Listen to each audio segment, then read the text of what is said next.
अस्सलाम वालेकुम। क्या हाल है दोस्तों, ठीक ठाक हो? उम्मीद करता हूँ कि अल्लाह पाक के फजल व करम से आप लोग ठीक होंगे। दोस्तों, मेरे चैनल को सब्सक्राइब कर लें और बेल आइकन को दबा लें ताकि मेरी आने वाली हर वीडियो आप दोस्तों तक पहुँच सके। वीडियो शुरू करने से पहले एक रिक्वेस्ट करूँगा कि मेरा हरगज़ मकसद किसी दोस्त की दिल आज़ारी करना नहीं होता, किसी को माइंडली टार्चर करना नहीं होता, ना कोई मैं बात इंटेंशनली या कोई साजिश के तहत करता हूँ। सिर्फ मैं एक्सप्लेनेशन करता हूँ किसी ना किसी बात की, जो मैं चाहता हूँ कि मेरे दोस्तों के लिए अच्छी है और मेरे दोस्तों तक पहुँचनी चाहिए। तो दोस्तों, आज बात करेंगे कि करप्शन कौन करता है, करप्शन रुकती क्यों नहीं, करप्शन अगर रोकनी है तो हमें क्या करना चाहिए। बस यही बात है। सबसे पहले कि करप्शन करता कौन है, क्या सिर्फ सरकारी अदारे करते हैं या प्राइवेट लोग भी करते हैं, कौन करता है?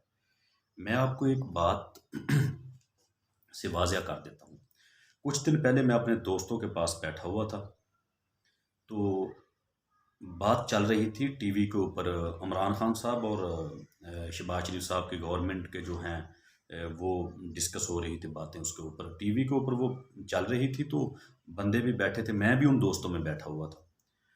तो बातें हो रही थी, ये खा गया मुल्क को, वो खा गया, इसने इतनी करप्शन की, इतनी इसने इतनी करप्शन की। तो इतने में एक भाई साहब, वो दूध वाले, ग्वाला जो होता है जिसको दूधी कहते हैं वो उधर आ जाते हैं। वो अपने मोटरसाइकिल को उधर खड़ा करते हैं, उसके पीछे ही उसके वो ड्रम वगैरह हैं दूध वाले। तो वो कहना शुरू कर देता है कि जितना फलां ने खाया उतना इसने नहीं खाया, जितना इसने खाया उतना उसने नहीं खाया। तो मैंने उस भाई की बातें भी गौर से सुनी। मेरा काम तो सुनना होता है, बोलता बहुत कम हूँ ऐसी बातों में, सिर्फ इधर आके बोलता हूँ फिर बताने के लिए कि कैसे करना।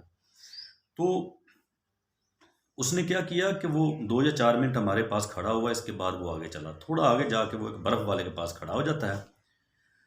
उससे वो कहता है कि मुझे बर्फ़ की एक पट्टी दे दो। उस पट्टी में जो बर्फ़ का वज़न था ना, वो तकरीबन 20 किलो के करीब थी। जो उसने ली है, वो बाद में उसकी मैंने इंटेरोगेशन किया, वो 20 किलो वज़न था। तो उसने उससे पूछा कि कितने पैसे हैं? तो उसने उसको कहा कि मेरा 200 रुपया है।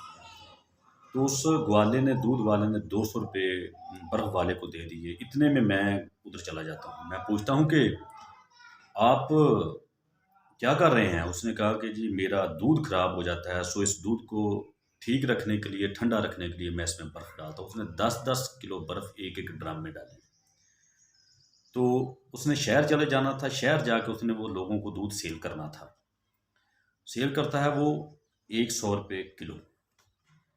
उधर चले, मैंने पूछा कि आपने कितनी बर्फ़ डाली? उसने कहा कि 10 केजी इसमें और 10 केजी इसमें। मैंने कहा पैसे कितने दिए बर्फ़ वाले को? उसने कहा कि मैंने 200 रुपये दिए।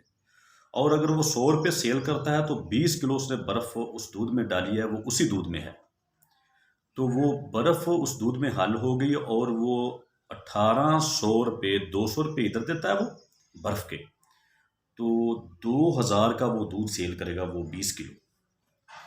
1800 की करप्शन शाम के टाइम एक दूध वाला कर रहा है, ठीक है। तो मैंने उसके आगे हाथ जोड़े कि मेरे भाई 2 मिनट पहले आप उधर खड़े थे, आप इमरान खान साहब, शहबाज शरीफ साहब, जरदारी साहब को आप कोस रहे थे। तो आप खुद इतना बड़ा ब्लंडर, जितनी आपकी हैसियत है उतनी करप्शन आप कर रहे हैं, और जितनी उनकी हैसियत होगी वो उतनी करप्शन कर लेंगे, ठीक है।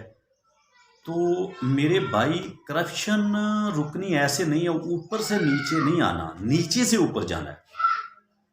सबसे पहले तो देखो उस ग्वाले को, उस दूध वाले भाई को, कि उसने, दूधी ने, उसने क्या काम किया कि उसने, ये तो मैंने मॉनिटर किया ना, ये तो मैंने मॉनिटर कर लिया, लेकिन इससे पहले वो पता नहीं क्या करता है, कितना और उसमें पानी डाला है उसने, कितनी बर्फ़ डाली है, ठीक है। तो सबसे पहले इंडिविजुअली तौर पे, इनफरादी तौर पे हमें अपनी असलाह की ज़रूरत है। हम उस वक़्त तक किसी दूसरे को ठीक नहीं कर सकते जब तक हम खुद ठीक ना हो। करप्शन रुक सकती है, मुमकिन है। ऐसे मुमकिन है कि सबसे पहले जो करप्शन मैं करता हूँ मुझे रोकना पड़ेगा। मैं रुक जाऊँ, फिर मैं दूसरे को रोकूँ, फिर वो आगे रोके, इस तरह करप्शन रुकेगी, ठीक है। तो अगर हम ऐसे कहें कि इसी तरह, तो इसी तरह नहीं, बिल्कुल नहीं। अल्लाह ताला आपका हामी नासर हो। आपका भाई असगर अली।